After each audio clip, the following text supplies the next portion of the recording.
أعوذ بالله من الشيطان الرجيم. بسم الله الرحمن الرحيم. الحمد لله والصلاة والسلام على رسول الله. ربنا زدنا علما.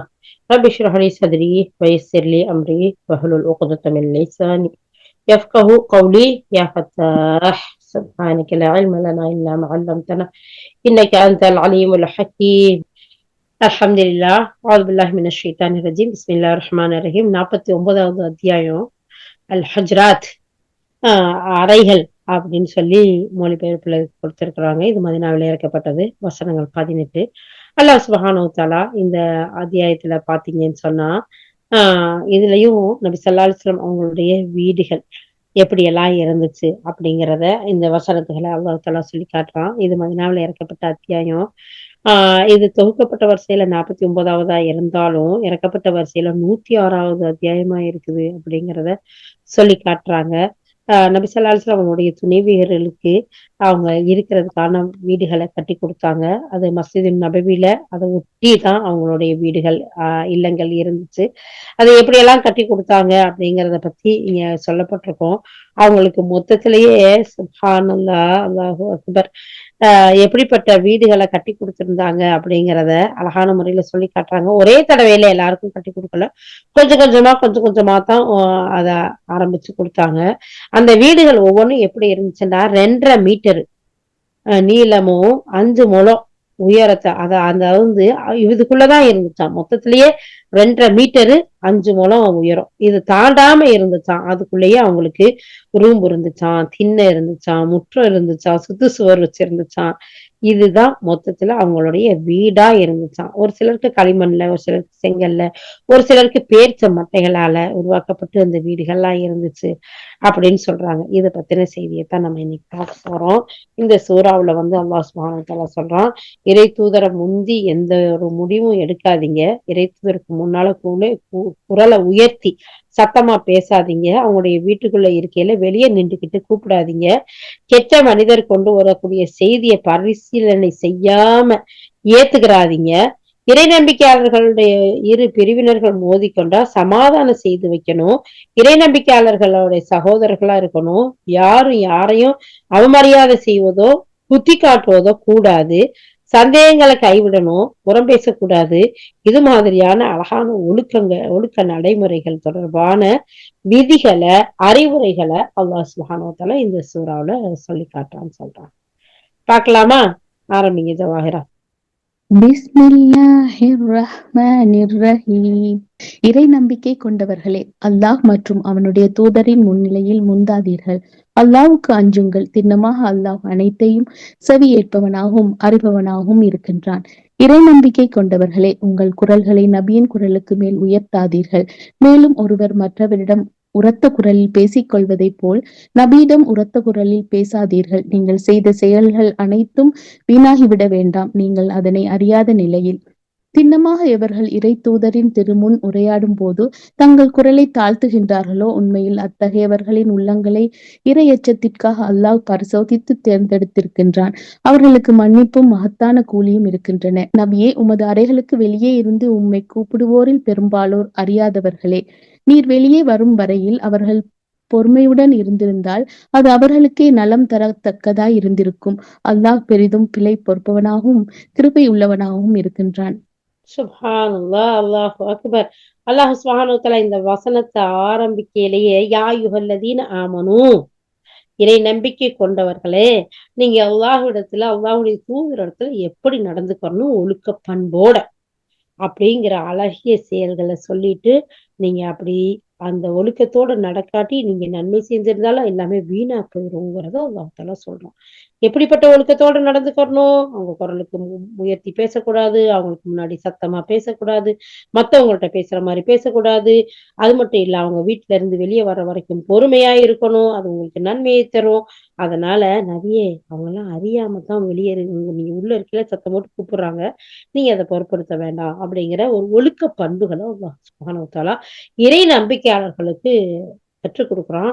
இதனாலதான் பிற்காலத்துல நபி ஸல்லல்லாஹு அலைஹி வஸல்லம் மூத்தானதுக்கு பின்னாடி கூட அந்த ரவுதா ஷரீஃப்ல இருந்து பேசையில உமர் ரலியல்லாஹு சொல்லுவாங்களாம், அந்த இடத்துல யாராச்சும் சத்தம் போட்டு பேசிட்டா, இந்த இடத்துல யாரு இருக்கிறாங்கன்னு தெரியாம பேசுறீங்களான்னு சொல்லி கேட்டிருக்காங்க, எச்சரிக்கை செஞ்சிருக்கிறாங்க. அந்த அளவுக்கு அல்லாஹ் சுப்ஹானஹு வ தஆலா நபி ஸல்லல்லாஹு அலைஹி வஸல்லம் உடைய கண்ணியத்தை உயர்த்தி அவங்களுக்கு ரெஸ்பெக்ட் எப்படி கொடுக்கணுங்கிற ஒரு உயர் பண்புகளை கற்றுக் கொடுக்கக்கூடிய வசனங்களா இருக்கு. அடுத்ததா இறை நம்பிக்கை கொண்டவர்களே, தீயவன் ஒருவன் ஏதேனும் ஒரு செய்தி உங்களிடம் கொண்டு வந்தால் அதன் உண்மை நிலையை நன்கு விசாரித்து தெளிவுபடுத்திக் கொள்ளுங்கள். நீங்கள் தெரியாத்தனமாக ஏதேனும் ஒரு கூட்டத்தினருக்கு தீங்கிழைத்துவிட்டு பின்னர் உங்கள் செயலுக்காக வருந்தும் நிலை ஏற்பட்டுவிடக் கூடாது. நன்றாக அறிந்து கொள்ளுங்கள், உங்களிடையே அல்லாஹ்வின் தூதர் இருக்கின்றார். பல விவகாரங்களில் உங்கள் சொல்லை அவர் கொள்வாராயின் நீங்கள் தாம் கஷ்டத்திற்குள்ளாகி விடுவீர்கள். ஆனால் அல்லாஹ் உங்களுக்கு ஈமானில் நம்பிக்கையில் பற்றுதலை ஏற்படுத்தினான், அதனை உங்கள் உள்ளத்திற்கு உகந்ததாய் ஆக்கினான். மேலும் நிராகரிப்பையும் பாவம் புரிவதையும் மாறு செய்வதையும் உங்களுக்கு வெறுப்புக்குரியவனாய் ஆக்கினான். இத்தகையவர்களே நேர்வழியில் இருப்பவர்கள்.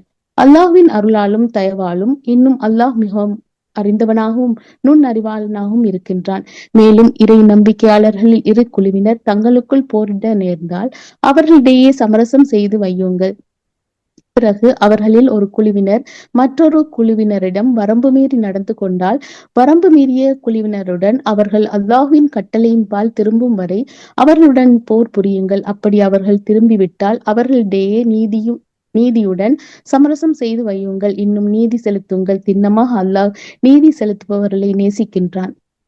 இறை நம்பிக்கையாளர்கள் ஒருவர் மற்றவருக்கு சகோதரர் ஆவார்கள். எனவே உங்கள் சகோதரர்களுக்கிடையே தொடர்புகளை சீர்படுத்துங்கள். மேலும் அல்லாஹுக்கு அஞ்சுங்கள், உங்கள் மீது கருணை பொழியப்படக்கூடும். சுப்ஹானல்லாஹ். அல்லாஹ் சுப்ஹானஹு வ தஆலா அடுத்து இறை நம்பிக்கையாளர்களுக்கு கொடுக்கக்கூடிய உபதேசம், உங்கள்ட்ட யாராச்சும் ஒரு செய்தியை கொண்டு வந்தா அது உண்மையான்னு விசாரிக்காம வேற யார்ட்டையும் பரப்பாதீங்க, ஃபார்வேர்டு பண்ணாதீங்க, அங்க எங்கேயும் அனுப்பாதீங்க. இன்னைக்கு எக்கச்சக்கமா உண்மையா பொய்யான்னு தெரியாமையே நடக்குது. இப்படி செய்யக்கூடாதுன்னு அப்பயே அல்லாஹ் தஆலா சொல்லி காமிச்சிட்டான். ஆனாலும் நம்ம எந்த ஒரு செய்தி வந்தாலும் விசாரிக்காம செய்யக்கூடாது. அதுக்கடுத்து தெரிஞ்சுக்கோங்க, அல்லாஹ்விடத்துல பல விவகாரங்கள் இருக்குது. இறை தூதர்கிட்ட அவங்களோட சொல்ல ஏற்று நீங்க நடங்க. அதுக்கு மாறு செஞ்சா கஷ்டத்துக்கு உள்ளாயிருவீங்க அப்படிங்கறது அல்லாஹ் தஆலா சொல்லி, அல்லாஹ் தஆலா சொன்னா உங்களுக்கு நிராகரிக்கக்கூடிய விஷயத்த, பாவம் புரியிற விஷயத்த உங்களுக்கு வெறுப்பாக்கிட்டான், உங்களை நேர்வழியில வச்சிருக்கான் அல்லாஹ் சுப்ஹானஹு வ தஆலா. அவனுடைய அருளாலும் தயவாலும் உங்களை அழகான முறையில வாழ வச்சிருக்கான் இறை நம்பிக்கையாளர்களை அப்படின்னு சொல்லிட்டு, இறை நம்பிக்கையாளர்கள் 2 பிரிவினருக்குள்ள ஒருத்தருக்கு ஒருத்தர் சண்டை வந்துச்சுன்னு சொன்னா, நீங்க நேர்மையா நடந்துக்கங்க. யார் வரம்பு மீறி நடக்கிறாங்களோ அப்படி வரம்பு மீறி நடந்தா போர் செய்யுங்க, அவங்களோட சண்டை பிடிங்க. ஆனா அவங்க திருந்திட்டாங்கன்னா நீதியோட சமாதானம் செஞ்சு வைங்க. அல்லாஹ் தஆலா நீதியா நடக்கிறவங்களை தான் நேசிக்கிறான். இறை நம்பிக்கையாளர்களான நீங்க ஒருத்தருக்கு ஒருத்தர் சகோதரர்கள். அதனால உங்களுடைய இருக்கக்கூடிய தொடர்புகளை சீரா வச்சுக்கோங்க. அன்பா நடந்துக்கங்க, இரக்கமா நடந்துக்கங்க, அல்லாஹ்வுக்கு அஞ்சுங்க, அவங்களுக்கு கருணை புரிவான். சுப்ஹானல்லாஹ். அழகிய ஒழுக்க பண்புகளை சொல்லி கொடுக்கக்கூடிய சூரா. அடுத்ததா இறை நம்பிக்கையாளர்களே, எந்த ஆண்களும் மற்றெந்த ஆண்களையும் பரிகாசம் செய்ய வேண்டாம். ஒருவேளை அவர்கள் இவர்களை விட சிறந்தவர்களாய் இருக்கலாம். எந்த பெண்களும் மற்ற பெண்களையும் பரிகாசம் செய்ய வேண்டாம். ஒருவேளை அவர்கள் இவர்களை விட சிறந்தவர்களாய் இருக்கலாம். நீங்கள் ஒருவரை ஒருவர் குத்தி பேசாதீர்கள். ஒருவருக்கொருவர் மோசமான பட்ட பெயர்களை சூட்டி அழைக்காதீர்கள். இறை நம்பிக்கை கொண்டதன் பின்னர் மோசமான பெயர்களை சூட்டுவது மிகவும் கெட்ட விஷயமாகும். எவர்கள் இந்த நடத்தையை கைவிடவில்லையோ அவர்கள்தாம் கொடுமைக்காரர்கள். இறை நம்பிக்கை கொண்டவர்களே, அதிகமாக சந்தேகம் கொள்வதை தவிர்த்து விடுங்கள். ஏனெனில் சில சந்தேகங்கள் பாவமாக இருக்கின்றன. மேலும் துப்பறிவதில் ஈடுபடாதீர்கள். இன்னும் உங்களில் ஒருவர் மற்றவரை பற்றி புறம் பேச வேண்டாம். உங்களில் எவரேனும் இறந்துவிட்ட தன் சகோதரரின் இறைச்சியை உண்ண விரும்புவாரா என்ன? பாருங்கள், நீங்களே அதனை அருவருப்பாய் கருதுகின்றீர்கள். அல்லாஹ்வுக்கு அஞ்சுங்கள், திண்ணமாக அல்லாஹ் பாவ மன்னிப்பு கோரிக்கையை பெரிதும் ஏற்றுக்கொள்பவனாகவும் பெரும் கிருபையாளனாகவும் இருக்கின்றான்.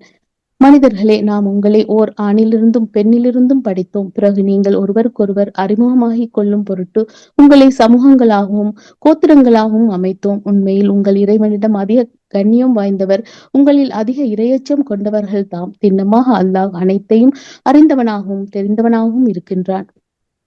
இந்த நாட்டுப்புற அரபிகள் கூறுகின்றார்கள், நாங்கள் நம்பிக்கை கொண்டோம். இவர்களிடம் நீர் கூறும், நீங்கள் நம்பிக்கை கொள்ளவில்லை, வேண்டுமானால் நாங்கள் கீழ்ப்படிந்தோம் என்று கூறுங்கள். நம்பிக்கை இன்னும் உங்கள் இதயங்களில் நுழையவில்லை. நீங்கள் அல்லாஹுக்கும் அவனுடைய தூதருக்கும் அடிபணிந்தீர்களாயின் அவன் உங்கள் செயல்களுக்கான கூலியில் எந்த குறையும் வைக்க மாட்டான். திண்ணமாக அல்லாஹ் பெரிதும் பிழை பொறுப்பவனாகவும் கிருபை மிக்கவனாகவும் இருக்கின்றான்.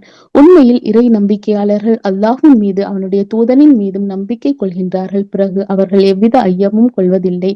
மேலும் தங்களுடைய செல்வங்களாலும் உயிர்களாலும் அல்லாஹ்வின் வழியில் போராடுகிறார்கள். அத்தகையவர்கள்தாம் உண்மையாளர்கள். நபியே, நம்பிக்கை கொண்டதாக வாதிடுகின்ற இவர்களிடம் கூறும், என்ன உங்களது மார்க்கம் குறித்து அல்லாஹுக்கு நீங்கள் அறிவித்துக் கொடுக்கின்றீர்களா? உண்மையாதனில் அல்லாஹ் வானங்கள் மற்றும் பூமியிலுள்ள ஒவ்வொன்றையும் அறிகின்றான். மேலும் ஒவ்வொன்றை பற்றியும் ஞானமுடையவனாகவும் இருக்கின்றான். இவர்கள் இஸ்லாத்தை ஏற்றுக்கொண்டதை உமக்கு செய்த பேருதவியாக சொல்லி காட்டுகிறார்கள். இவர்களிடம் நீர் கூறும், நீங்கள் இஸ்லாத்தை ஏற்றுக்கொண்டதை எனக்கு செய்த பேருதவியாக சொல்லி காட்டாதீர்கள். மாறாக நம்பிக்கை கொள்வதற்காக வழிகாட்டுதலை அருளியதன் மூலம் அல்லாஹ் தான் உங்களுக்கு பேருதவி செய்திருக்கின்றான். நம்பிக்கை கொண்டதாக வாதிடுவதில் நீங்கள் வாய்மையாளர்களாய் இருந்தால் நிச்சயமாக அல்லாஹ் வானங்களிலும் பூமியிலும் உள்ள மறைவான ஒவ்வொன்றையும் அறிகின்றான். நீங்கள் செய்பவை அனைத்தும் அவனது பார்வையில் இருக்கின்றன. அல்ஹம்துலில்லாஹ். அல்லாஹ் சுப்ஹானஹு வ தஆலா மூமின்களுக்கு, இறை நம்பிக்கை கொண்ட மக்கள் எப்படியெல்லாம் வாழணும் அப்படிங்கிறத அல்லாஹ் சுப்ஹானஹு வ தஆலா அழகான முறையில ஒழுக்க பண்புகளை, நீங்க ஒருத்தருக்கு ஒருத்தர் பரிகாசமா பேசாதீங்க, குத்தி காட்டி பேசாதீங்க, பட்ட பேர் வைக்காதீங்க, மோசமான சொல்லாதீங்க. இதெல்லாம் அல்லாஹ்வுடைய தீமையான ஒரு விஷயமா இருக்கு. அதெல்லாம் செய்யக்கூடாது.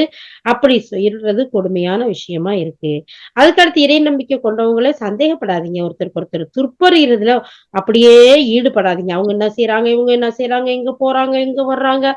உங்க வேலைய நீங்க பாருங்க. அது மட்டும் இல்லாம நீங்க குறை பேசாதீங்க, ஏசாதீங்க, திட்டாதீங்க. ஏன்னா உங்களுடைய சகோதரர் ஒருத்தர் மௌத்தா போயிட்டாருன்னா, அவரோட இறைச்சிய சாப்பிடுறதுக்கு விரும்புவீங்களா? உசுரோட இருக்கையிலேயே சுப்ஹானல்லாஹ், அல்லாஹ் சுப்ஹானஹு வ தஆலா எப்படி அழகா கேட்கிறான் பாருங்க. அதனால அது அருவருப்பானது. அதனால அல்லாஹ்வுக்கு அஞ்சுங்க. இதெல்லாம் பாவமான செயலா இருக்கு. இதெல்லாம் விட்டு விலகிக்கங்க. அல்லாஹ் நீங்க பாவ மன்னிப்பு தேடுனீங்கன்னா பெரிதும் ஏற்றுக்கொள்ளக்கூடியவனா, கிருபையாளனா இருக்கான். அப்புறம் மனிதர்களே, உங்கள எல்லாம் நான் ஒரு ஒரே ஒரு விந்து துளியிலிருந்து, ஒரே ஆண் பெண்ல இருந்து தான் உங்கள உருவாக்குனேன். உங்கள பல சமூகங்களா, கோத்திரங்களா வச்சிருக்கேன். உங்கள இறைவன்ட்ட கண்ணியம் வாய்ந்தவர்கள் யார் தெரியுமா? இரையச்சம் கொண்டவங்க தான். வெள்ளை வெள்ளேர்ந்து இருக்கிறவங்க, செக்கச்செவேர்ந்து இருக்கிறவங்க, மூக்கு முழியுமா இருக்கிறவங்க, அவங்க மட்டும் இல்ல. யாரா இருந்தாலும் சரி, கருப்பா இருந்தாலும் சரி, வெள்ளையா இருந்தாலும் சரி, பிரவுனா இருந்தாலும் சரி, எப்படி இருந்தாலும் சரி, உங்கள்ட்ட அல்லாஹ்விடத்துல உயர்ந்தவர்கள் யாரு? கண்ணியம் வாய்ந்தவர்கள் யாரு? இரையச்சம் கொண்டவர் தான். அத முதல்ல தெரிஞ்சுக்கங்க. அதனால அவன் மூக்க பாத்தியா? கண்ண பாத்தியா? ஆள பாத்தியா? குட்டைய பாத்தியா? நெட்டைய பாத்தியா? கலர பாத்தியா? இப்படியெல்லாம் பேசக்கூடாது. அப்படி பேசுறது பெரும் பாவம்.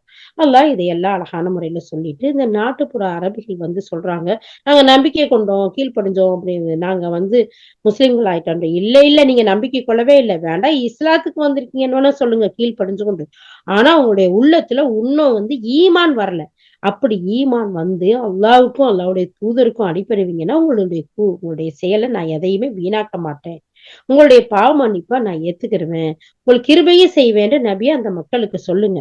சும்மா வந்து நீங்க இஸ்லாத்தை ஏத்துக்கிட்டதுனால உங்களுக்கு எதெல்லாம் இல்ல. நம்பிக்கை வரணும். அதன் அடிப்படையில் செயல்கள் இருக்கணும். அதே மாரி ஒரு சிலர் வந்து சொல்றாங்க, நாங்க வந்து ஈமான் கொண்டோம் அப்படின்னு சொல்லிட்டு, நாங்க இஸ்லாத்துல இணைஞ்சிட்டனால உங்களுக்கு தான் நன்மை கிடைக்குது அப்படிங்கிற. எங்களுக்கு இன்னும் நன்மை இல்லப்பா. நீங்க இஸ்லாத்துல ஏத்துக்கிட்டது உங்களுக்கு தான் நன்மை. அல்லாஹ் சுப்ஹானஹு வ தஆலா இந்த நன்மைய உங்களுக்கு குடுத்தானே, அது மிகப்பெரிய கிருபை. அதனால நீங்க இஸ்லாம் உங்களுக்கு கிடைச்சதுக்கு அல்லாஹ்வுக்கு தேங்க்ஸ் பண்றவங்களா தான் இருக்கணுமே தவிர, நீங்க இதுல பெருமைய சொல்லி காட்டுறதுக்கு ஒண்ணுமில்ல.